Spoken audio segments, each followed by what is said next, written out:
Em 1982, o oceanógrafo Robert Ballard foi convidado pela Marinha dos Estados Unidos para uma missão secreta: encontrar 2 submarinos nucleares que haviam naufragado no Oceano Atlântico na década de 60. Os militares americanos estavam de olho no mini-submarino não tripulado desenvolvido por Ballard para explorar águas profundas, o robô Argus. Ballard viu na proposta a chance de realizar um sonho: encontrar o Titanic. O oceanógrafo e o vice-almirante Niels R. Tunman fecharam um acordo em 1982.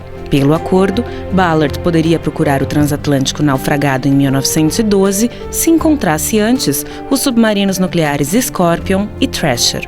Thrasher é o nome, em inglês, de um tipo de tubarão com uma longa nadadeira caudal. O submarino media 85 metros de comprimento e foi lançado ao mar em 1960. Afundou em 10 de abril de 1963, matando os 129 homens da tripulação. O submarino afundou enquanto realizava manobras com o barco de resgate USS Skylark. Segundo as evidências, a tubulação de água salgada do Thrasher arrebentou e provocou uma inundação e um curto-circuito do sistema elétrico quando o submarino buscava sua profundidade limite. O acidente causou um apagão automático do reator nuclear. Sem propulsão e incapaz de conseguir potência suficiente para acender, a escuridão foi tomando conta da embarcação. Em algum momento, entre os 400 e os 600 metros de profundidade, o submarino foi esmagado pela pressão.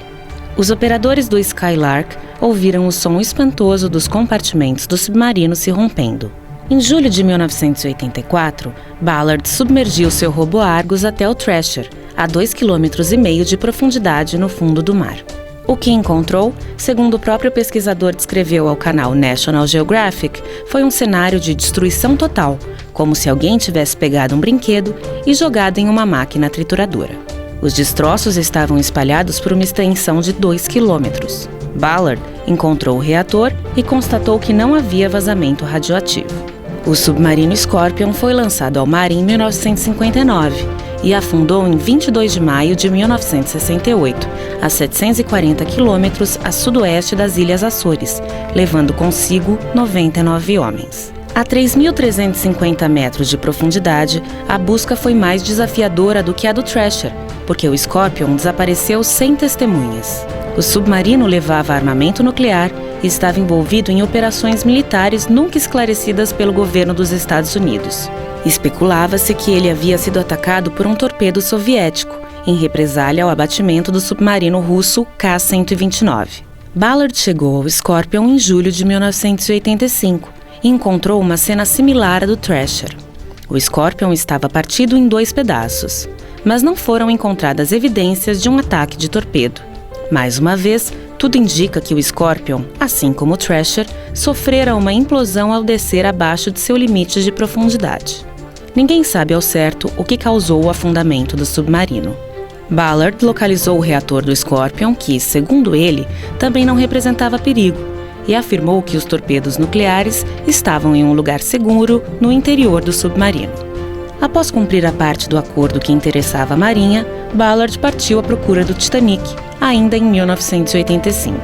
O RMS Titanic foi um navio transatlântico da classe Olympic, operado pela White Star Line e construído nos estaleiros da Harland & Wolff, em Belfast, na Irlanda do Norte.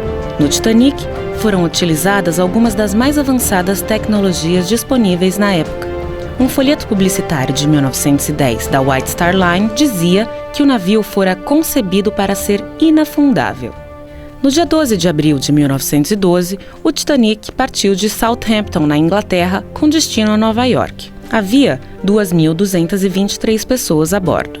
O Titanic viajava quase todo o tempo à sua velocidade máxima, em uma tentativa de quebrar em um dia o recorde de travessia do Atlântico.